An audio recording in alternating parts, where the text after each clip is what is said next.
As founder of the American Birth Control League, which later became Planned Parenthood, Margaret Sanger was no doubt a controversial figure with disturbing views on eugenics, race, and population control. While some argue she even wanted to exterminate the Black race, others are trying to erase that part of her past. The Mike Wallace Interview. In the eyes of some, Margaret Sanger has been a heroine. In the eyes of others, she's been a destructive force. In her own words, Sanger pushed for a society that limited births to those she deemed fit to have children. Well, I think the greatest sin in the world is bringing children into the world that have disease from their parents, that have no chance in the world to be a human being, practically. Delinquents, prisoners, all sorts of things just marked when they're born. In 1916, Sanger opened the country's first birth control clinic. As a member of the American Eugenics Society, she advocated improving the genetic composition of humans through controlled reproduction of different races and classes. She often wrote about the issue in the journal she founded, called the Birth Control Review. In 1919, writing, I personally believe in the sterilization of the feeble-minded, the insane, and the syphilitic. The most urgent problem today is how to limit and discourage the over-fertility of the mentally and physically defective. Many point to a 1923 New York Times interview as proof of Sanger's racist motives, in which she referred to people as weeds, saying, It means the release and cultivation of the better racial elements in our society and the gradual suppression, elimination, and eventual extirpation of defective stocks, those human weeds which threaten the blooming of the finest flowers of American civilization. Hayden Ludwig, an investigative researcher, has extensively studied Sanger's life and writings. She talked about the need for race betterment through controlling these weeds, basically undesirable people. In 1939, after opening another clinic in Harlem, the birth control activist launched the Negro Project, an initiative supported by Black leaders, such as civil rights activist W.E.B. Du Bois. Critics claim the program used the pretense of better health and family planning for poor Blacks in the South as an attempt to limit the Black race.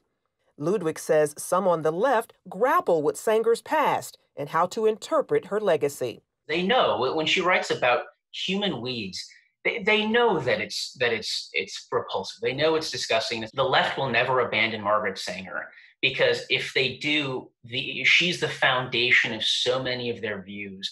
Sanger once shared her vision for a preferred race at a women's branch of the Ku Klux Klan, writing in her autobiography, Always, to me, any aroused group was a good group. Despite those views, liberals praise Sanger's work while ignoring her history.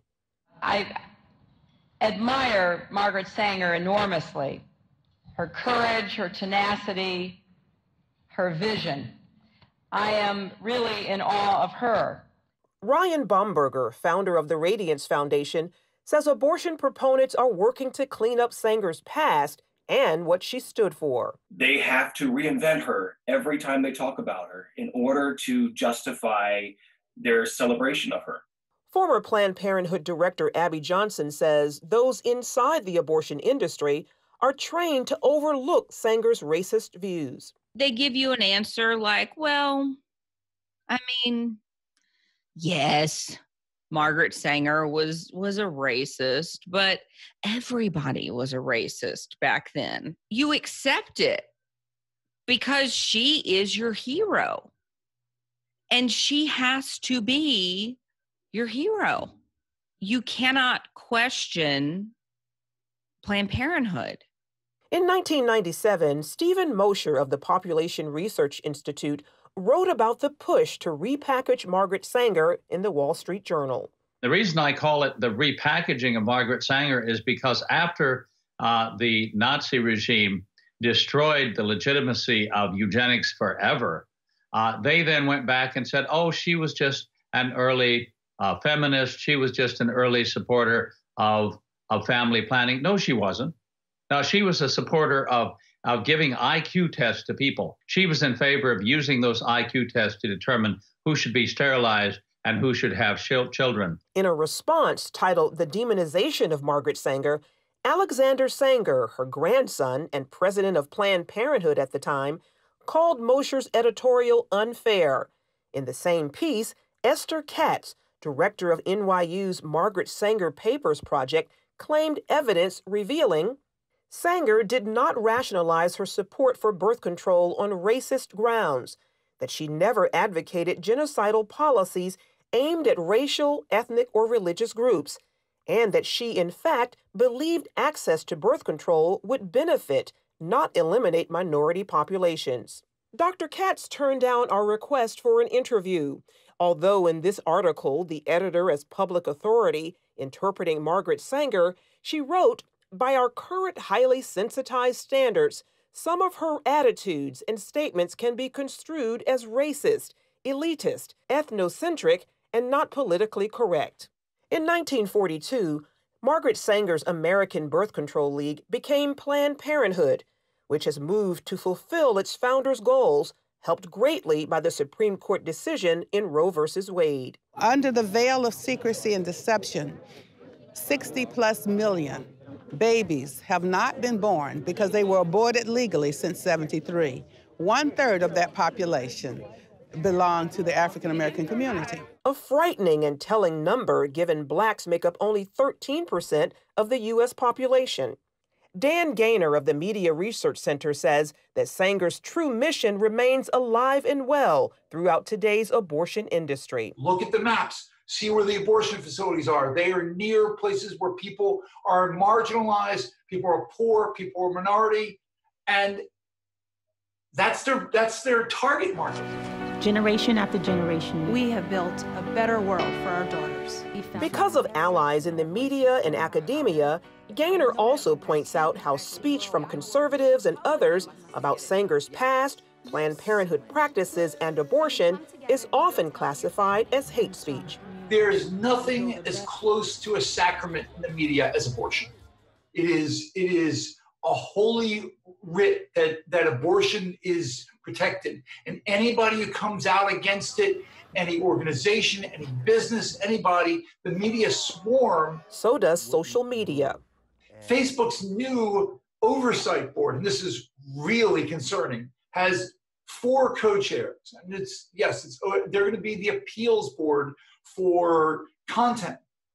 Well, one of the 4 oversight board is on the board of an pro-abortion group. There's no pro-lifers. They're not there. The problem also exists on many college campuses. I remember at Harvard, they laughed when I was talking about the history of eugenics. And they said, that doesn't matter. Planned Parenthood is not like it was during Margaret Sanger's days. Those who oppose her views say not true and are committed to exposing her past for future generations. Charlene Aaron, CBN News. Well, keep in mind this is a serious matter. You're trying to revise history to suit a political agenda and suit a political argument. The source of that story, curiously, is a group called NewsGuard, and what they're self-appointed watchdogs of news organizations, and obviously coming from the left. CBN News had published a series of articles on Alveda King and had quoted her accurately, saying that Margaret Sanger thought that black people were human weeds. Well, he came at us for that and saying you can't quote her accurately. You always have to put a disclaimer that there's no evidence that Margaret Sanger ever used the term human weeds. And he, in turn, quoted Esther Katz, who said that she had reviewed all of Margaret Sanger's papers and couldn't find any evidence that she ever used the term human weeds. Well, she knows full well about that New York Times article, and what she was saying is, well, within her papers, it's not there. But within the public record, it is there. And so there's a conscious effort to rewrite history and declare her as some kind of hero that we should all look up to and ignore the root of Planned Parenthood, which is quite clearly eugenics. Now, you go back to the title of that New York Times article, and it says, "Creating a Race of Thoroughbreds." So it's selective breeding. That's what this is all about. And within that selective breeding, you have to breed out what you think is undesirable. Well, in today's world, that is morally reprehensible. And you can't change that history, and you shouldn't even try to change that history. I don't understand this, but here at CBN News, we want to set the record straight. Here's what Margaret Sanger really believed. It's interesting because it is very much like Hitler and the move against the Jews. Well, eugenics was at the core of Hitler. Exactly. And we all recognize how reprehensible that was, but because this has political attachments to it for other issues, other things, including this issue. I mean, people just refuse. Yeah. Just refuse. And if you doubt that there's some eugenics behind it, just take your own survey. In my hometown, when you go out and look for the Planned Parenthood, you have to drive to certain neighborhoods to find those clinics. There's a reason that they place them geographically there, so that they're in walking distance. Do that same test in your hometown, and then take a look at, well, where do they geographically locate these clinics? And then you've got to start asking the question, why? Well, CBN is launching a new prayer initiative, and part of that prayer is seeing some of this change. You look at what's going on in America today, and you look at the drive, and it's a just drive for equality in America. Yes. And, you know, look at this past story. What would America look like today if 20 million African-American babies had not been aborted? Well, how far along would we be to racial equality? We've got COVID-19. There are locust swarms. There are hurricanes that are being threatened. Our economy's in shambles. We're so politically divided, we can't even talk to each other. Let me underline that one. We can't have a conversation. We have to shout at one another. And we have to try to outshout one another. We need to pray. We need to have God come in and bring peace. So we have a prayer initiative, and we're asking you to join us. All we're asking is, will you stand one time a day and pray for your home, pray for your neighborhood, pray for your nation? You can do that in total isolation. You can stand in a closet in your house. You can stand in your driveway. You can stand on your front porch, your back porch. You can stand in any room you want to. You can walk your neighborhood and stand there. You pick the place, but we're asking you to commit to pray daily. Pray for unity, pray for America, pray for the world. So, as a 700 Club interactive viewer, you may have already received a mailing inviting you to join with us.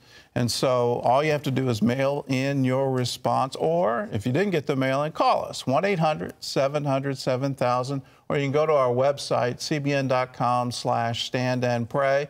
Or you can even text us, pray, text that word pray to 71777. And you'll be community. Well, we've got a wonderful world, a map of America showing all the different states and how many people have registered to pray. And we want to show we're praying. Let's show that we're standing, we're declaring the goodness, the promises of God. We also have a free prayer card for you. You can place on a doorway or a window just to remind you to please pray, please stand and pray. We can also get a daily scripture reading by my father by email that will encourage you and give you some prayer points. So do it. Sign up. Let's pray. God can be an answer, will be the answer. All we have to do is ask Him. Hello, I'm Gordon Robertson. Thanks for watching the video. Be sure to like, subscribe, and hit the notification bell for more encouraging videos like this one. Welcome to the 700 Club interactive family, and God bless you.